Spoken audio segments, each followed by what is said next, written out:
ఇక మరోవైపు ప్రజావాణిలను స్థానికులు పంచాయతీ సెక్రటరీపై ఫిర్యాదు చేశారు. ఇక ఉదయనగర్లో జరుగుతున్న అక్రమాలపై ఏఎన్ఎన్ వివరణ కోరగా తనకేమీ తెలియదంటూ రఘునాథపాలెం ఎంఆర్ఓకే తెలుసంటూ బుకాయించారు.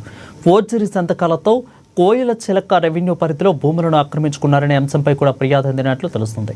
ఇక కలెక్టర్ చర్యలు తీసుకుని ట్రాన్స్ఫర్ చేసిన ఆదేశాలను బేఖరు చేస్తూ ఉదయనగర్లోనే తిష్టవేసినట్లు స్థానికులు చెబుతున్నారు.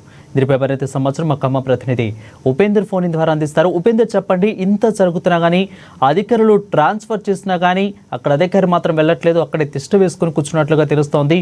సో ఈ ఉదంతాన్ని మొత్తాన్ని ఏ విధంగా చూడాలి?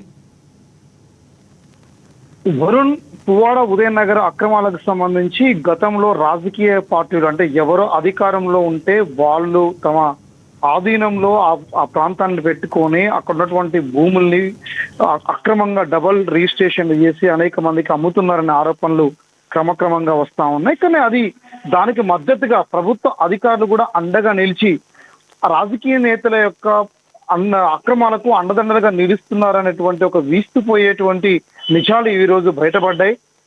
గోడ ఉదయనగర్ కి సంబంధించినటువంటి దాంట్లో 2008లో ప్రభుత్వానికి సంబంధించినటువంటి వాళ్ళు కొంతమందికి అక్కడటువంటి పట్టాలు ఇచ్చారు. ఆ తర్వాత 2015లో పూర్తిగా ఆ గ్రామానికి చెందినటువంటి ఒక ఆవిర్భవించిన అనంతరం అక్కడ ఉన్నటువంటి పువ్వాడ ఉదయనగర్కి చెందినటువంటి అక్కడ నివాసంలో ఉన్న కొంతమంది దాదాపు 2000 పట్టాలు పంపించాక దాన్ని 8 నుంచి 10,000 పట్టాలుగా దాన్ని విడగొట్టేసి ఒక్కొక్కరిని ప్రభుత్వ ల్యాండ్ ని కబ్జా చేసి వాటిని విపరీతమైనటువంటి రేట్లకు అమ్ముతున్నారని చెప్పేసి ఆరోపణలు వస్తా ఉన్నాయి. అక్కడ కష్టపడి కట్టుకున్నటువంటి వాళ్ళు లేదా ఇటీవల కాలంలో మమతా హాస్పిటల్ పక్కన చుట్టుపక్కల ప్రాంతం ఉన్నటువంటి వాళ్ళందరినీ నివాసాలని మార్చి అక్కడ ఆవాసాలు ఏర్పాటు చేసుకునే విధంగా ప్రభుత్వం జీవో విడుదల చేసి అక్కడ పట్టాలు కేటాయించింది. కానీ అక్కడ ఉన్నటువంటి ప్రాంతంలో ఉన్నటువంటి ప్రజలు ఏం విన్నబెట్టుకున్నా సరే అధికారుల యొక్క పెత్తనానికి చెందినటువంటి వాళ్ళ కేవలం రాజకీయ నేతల అండదండలు అటు బీఆర్ఎస్ నేతలు గతంలో ఉన్నప్పుడు ఇప్పుడు కాంగ్రెస్ నేతలు బీఆర్ఎస్ లో ఉండి తిరిగి కాంగ్రెస్ లో చేరినటువంటి అనేక మంది నేతలు అక్కడ అక్రమాలకు సంబంధించి పరంపర కొనసాగిస్తున్నారనేటువంటి ఆరోపణలు తీవ్రంగా వస్తా ఉన్నాయి. అదే నేపథ్యంలో అక్కడ ఉన్నటువంటి ఒక వ్యక్తి తన అవసరాల కోసం ఇల్లు అమ్ముకున్న వ్యక్తికి ప్లేస్ కొనుక్కున్న వారికి ఒక్కొక్కరికి పట్ట భూమికి ఇంటి నెంబర్ ఇవ్వాలంటే 50,000 నుంచి ₹1,00,000 అక్కడ పంచాయత్ సెక్రటరీ డిమాండ్ చేసి వసూలు చేస్తున్నట్టుగా అక్కడ ఉన్నటువంటి నేతలందరూ అభిప్రాయం వ్యక్తం చేస్తా ఉన్నారు. అక్కడ ఒక కుటుంబం రోడ్డున పడి మాకు చావే దిక్కు అని చెప్పేసి అని మొరబెట్టుకున్న నేపథ్యం ఉంది. అక్కడ కొద్దిమంది స్థానికులు కూడా ఆ కుటుంబానికి మద్దతుగా నిలిచి అక్కడ జరుగుతున్న అక్రమాలకు సంబంధించి ఏఎన్ఎన్ న్యూస్ ఛానల్ దృష్టికి తీసుకొచ్చారు. అక్కడ ఉన్నటువంటి నేతలు అక్కడ ఉన్నటువంటి ప్రధానమైనటువంటి 4 నేతలు సిద్దిక్ నాయక్, ఎస్కే సిద్దిక్, అదే నేపథ్యంలో అక్కడ ఉన్నటువంటి నరేష్, మరోవైపు ఉన్నటువంటి ఇంత జరుగుతున్నా ఇటు అధికారులు ఇంత జరుగుతున్నా అధికారులు చర్యలు తీసుకుంటా కానీ అక్కడ ఉన్న లోకల్ వాళ్ళు ఇంత చేస్తున్నారు అంటే ఇట రాజకీయ నేతల అండదండలు ఏమన్నా ఉన్నాయనుకోవచ్చా? అంటే ప్రధానంగా అక్కడ జరుగుతున్నటువంటి అవినీతి అక్రమాల మీద పోయిన సోమవారం అంటే మొన్న సోమవారానికి చెందినటువంటి కొత్తగా వచ్చిన కలెక్టర్ కలిసి తమ ఫిర్యాదుల్ని చేసిన నేపథ్యంలో అప్పటికే అతని మీద వేరే విశ్వసనీయ సమాచారం మేరకు అక్కడ ముజమిల్ ఖాన్ కి దృష్టికి నోటీసు రాగానే ట్రాన్స్ఫర్ చేస్తూ చింతకుర్తికి ట్రాన్స్ఫర్ చేస్తారు అక్కడ ఉన్నటువంటి అధికారిని, పంచాయత్ సెక్రటరీని. కానీ పంచాయత్ సెక్రటరీ ట్రాన్స్ఫర్ చేసినా సరే సెక్రటరీ తన విధుల నుంచి వైదొలగకుండా అక్కడే తన యొక్క విధులు నిర్వర్తిస్తున్నట్టుగా స్పష్టంగా మనకి ఈ రోజు నిన్న ఇంటర్వ్యూ తీసుకుని వెళ్తున్న నేపథ్యం కూడా అక్కడ ఉన్నటువంటి బాధితులతో పాటు పంచాయత్ సెక్రటరీ అక్కడే విధులు నిర్వర్తిస్తా ఉన్నారు. అంటే డిపిఓకు తెలిసిన, జిల్లా అధికారులకు తెలిసిన, జిల్లాలో ఉన్నటువంటి అధికారులు ఎవరు కూడా వాళ్ళ పని విధానం మీద పర్యవేక్షణ పూర్తిగా లేదనేటువంటిది కూడా స్పష్టంగా ఇక్కడ కనబడతా ఉంది. అంటే జిల్లాలో ఉన్నటువంటి అధికార రాజకీయ పార్టీలని ఇన్ఫ్లుయెన్స్ తోటి ప్రధానంగా అధికారులు కూడా తలొగ్గి కనీసం వాటిపై చర్యలు తీసుకొని వాళ్ళ పని ఎట్లా నిర్వర్తిస్తా ఉన్నారు, పని ఎలా చేస్తున్నారన్న పర్యవేక్షణ కూడా లేదనడానికి ప్రధానంగా ఉదాహరణ కనబడవచ్చు. పోయిన నెల 6వ తారీఖున కూడా అంటే జూన్ 6వ తారీఖున కూడా ఇప్పటికే ఒక జీవో విడుదల చేసి ట్రాన్స్ఫర్ కావాలి పలానా డేట్ అని చెప్పినా సరే ఆ డేట్ ప్రకారం ఎక్కడ కూడా అధికారి వైదొలగకపోవడం పట్ల కూడా అక్కడ అవినీతి అక్రమాలకు పూర్తిగా అలవాటు పడి అక్కడి నుంచి వెళ్ళట్లేదు అనేటువంటిది కూడా ప్రధానంగా అర్థం చేసుకునేటువంటి పద్ధతిలో కూడా అక్కడ అధికారి వ్యవహరించిన తీరుపై సర్వత్రా కూడా విమర్శలు వెలువెత్తుతా ఉన్నాయి. ప్రస్తుతం ఆ సెక్రటరీకి సంబంధించి పూర్తి వివరాలు ఇచ్చేదానికి కానీ లేదా బాధితులు వ్యవహరించే దాంట్లో కానీ ఎక్కడ కూడా ముందుకు రాకపోవడం తోటి ఖచ్చితంగా అక్కడి నుంచి తీసివేయాలనే డిమాండ్స్ కూడా మరోవైపున స్థానికుల నుంచి వస్తున్న నేపథ్యం కూడా కనబడతా ఉంది. Varun, right, thank you Upender for the updates.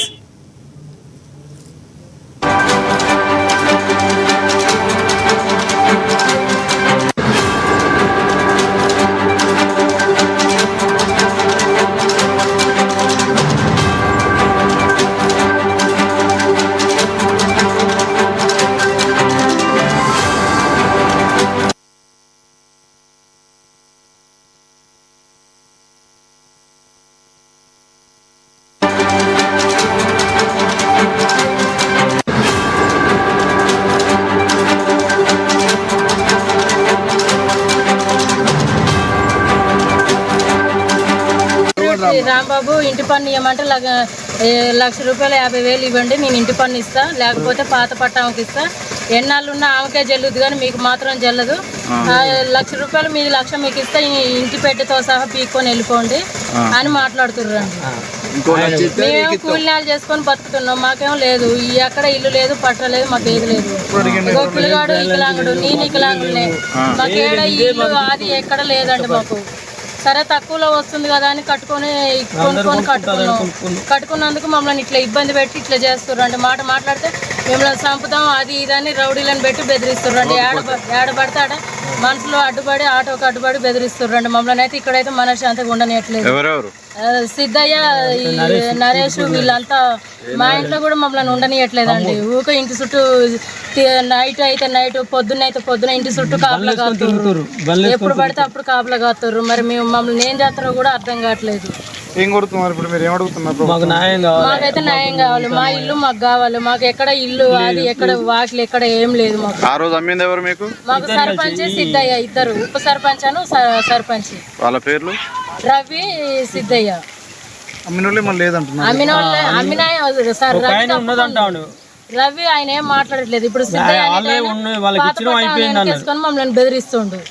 Mamata గుడిసెల కాడి నుంచి ఉన్నాను నేను, నాకు మొత్తం తెలుసు. ప్రతి ఇందిరమ్మ ఇల్లులు వచ్చింది ఎట్లా అంటే గవర్నమెంట్ వాళ్ళు సర్వే చేసుకోరు 6 పథకాల కార్డు మీద. అప్పుడు ఇందిరమ్మ ఇల్లులు ఇచ్చిన దాని మీద గవర్నమెంట్ మేడం వచ్చి ఒక గవర్నమెంట్ ఎంపీ పెద్దోళ్ళు వచ్చి చేశారు.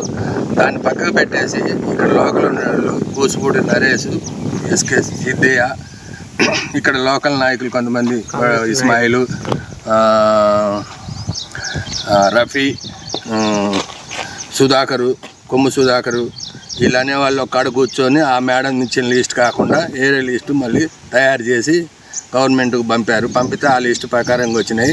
అలా కొంతమంది పేదోళ్ళు ఉన్నారు, కొంతమంది ఉన్నోళ్ళు ఉన్నారు. వీళ్ళు చెప్పిన వాళ్ళ దగ్గర 50,000 అయితే 50,000, 1,00,000 అయితే 1,00,000 కొన్ని డిమాండ్ చేసి డబ్బులు తీసుకొని ఇందిరమ్మ ఇల్లులు గ్రామ పంచాయతీ ఆఫీస్ కాడ సెక్రటరీ గారు పంచుతుంటే కూచిపూడి నరేష్ అనే అతను, సెక్రటరు ఏందా ఎంతసేపు నిలబడాలనే అని అంటే, మేము అందరం అన్నాగా పేదోళ్ళకి ఇస్తంటే మేము చూసుకుంటూ కూకున్నాం. స్వాతి,